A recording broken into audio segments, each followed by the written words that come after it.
मयूरभंज जिलार बहुलता ब्लॉक झाड़गां शासन में धबलेश्वर मंदिर ग्राम्य मंदिर कमिटी चतुर्थ दिवसीय प्रतिष्ठा उत्सव भक्तिमय परिवेश में अनुष्ठित हो जाइछि। फेब्रुआरी 3 तारिख में अंकुरारोपण, 4 तारिख में कलश यात्रा, 5 तारिख में होम यज्ञ एवं 6 तारिख दिन पूर्णाहुति हेब कार्यक्रम अनुष्ठित होइथिला। एही देश कार्यक्रम में पूजक पंडित सत्यनारायण त्रिपाठी, पंडित कैलाश, पंडित प्रमोद दास, पंडित ऋतुरंजन मिश्र, पंडित ऋषिव दास, पंडित दिलीप दास, पंडित अशोक सामंतराय प्रमुख पूजन कार्यक्रम को आगे नहीं। कर्ता भाव में श्रीवंत सामंतराय एवं तांको सहधर्मिणी कनकलता दायित्व निभाइथिले। यज्ञ रक्षक भावे लुलु राउत दायित्व निभाइथिले। ग्राम में 4 दिन धरी एक शक्तिमयी प्रेममय शिवाय होई उठुथिला। हर हर महादेव ध्वनि रे प्रकंपित होइथिला समग्र अंचल। बहु संख्यारे श्रद्धालु एही देवकार्य रे शामिल होई पूजार्चना करी बाबा धबलेश्वर को आशीर्वाद नैथिले। कमिटी तरफरु समस्त श्रद्धालुओं पई अन्न प्रसाद बंटन करा जायथिला। एही बहु पुरातन बाबा धबलेश्वर मंदिरटी दीर्घ 200 वर्ष पूर्वे राजा राजुड़ा समय निर्मित होइथिला। जराजीर्ण अवस्था 4 वर्ष तले ग्रामवासी और अंचलवासी उद्यम पुनः नूतन रूप से निर्मित होइथिला। सेही दिन ठारू प्रतिवर्ष विश्व शांति यज्ञ कमिटी तरफरु धूमधाम रे आयोजन करा जाउछि। सब डिविजन बहुलता ब्लॉक अंतर्गत झाड़गां शासन जो दिन प्रतिष्ठित होइके मंदिर थिला 4 वर्ष पूर्वे मंदिर को नूतन कर बढ़ई से दिन ठू एठारे यज्ञ 4 दिन धरी होउछि। ए यज्ञ होउछि तृतीय वर्ष यज्ञ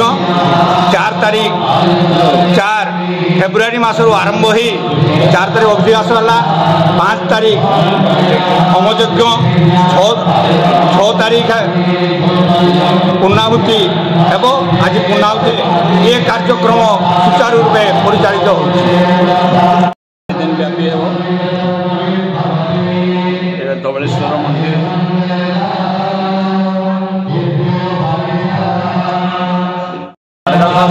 विश्व शांति महायज्ञटी फेब्रुआरी 4, 5 और 6 अनुष्ठित होची। आमे समस्ते एकत्र होई एई यज्ञटी को आगे नमु परंपरा मध्य ये यज्ञ समस्त कमिटी सदस्य को आमे अनुरोध करिमु जे भविष्य में गोटे बड़ अनुष्ठान रूपे सुचारित एवं समस्त सहयोग एकांत आवश्यक।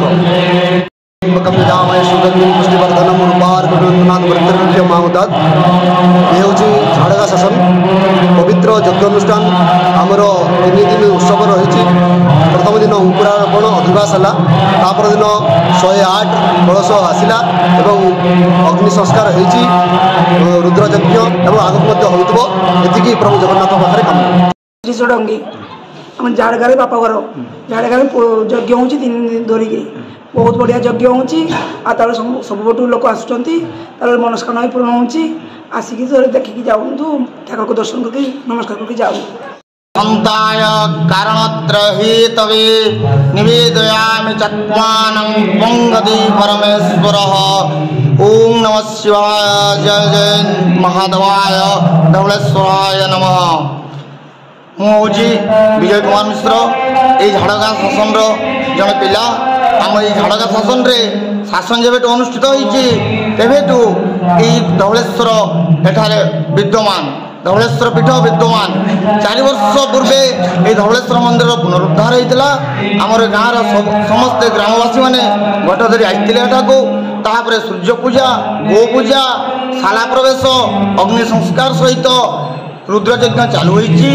गत दिवस रे चंडी जाग होता एवं आज कार्यक्रम विभिन्न रही। सका सूर्य पूजा, गो पूजा, वेद पठन सब सरी। बर्तमान गीता यज्ञ आहुति दिज्व चरु हांडी बस सब चरु हांडी बस समस्ते चरु प्रसाद पाइबे एवं भक्तजन श्रद्धालु मानक आमर अन्नर व्यवस्था रही। अन्न यज्ञ चली सहित तेणु ये मोर कृष्णाय वासुदेवाय हरये प्रणवाय परमात्मने प्रणतः क्लेशनाशाय गोविंदाय नमो नमः। मु पंडित प्रमोद कुमार दास शर्मा केन्दुझर स्थित आज ये झाड़ग्राम जो सांवत्सरिक यज्ञ ये तृतीय आज पूर्णाहुति दिवस ये आज प्रारंभिक कार्यक्रम सूर्य पूजा गो पूजा सब सरी आज शालामंडप प्रवेश ही पूर्णाहुति कार्यक्रम संपादन हम ता मध्य आपणकर गीतार 18 अध्याय रे समस्त श्लोक प्रति श्लोक आहुति प्रदान करा जाई चरु बंटन करा जिवो ये आज आमर कार्यक्रम रही। आज्ञा जय जगन्नाथ। पंडित कैलाश चंद्र दास पुरी निमापड़ा कार्यक्रम कौन आज हूँ तृतीय सांवत्सरिक विश्व शांति महायज्ञ आज हूँ पूर्णाहुति दिवस। पूर्णाहुति दिवस रे सकाळु सूर्य पूजा गो पूजा एवं शाला मंडप प्रवेश हो जाइए।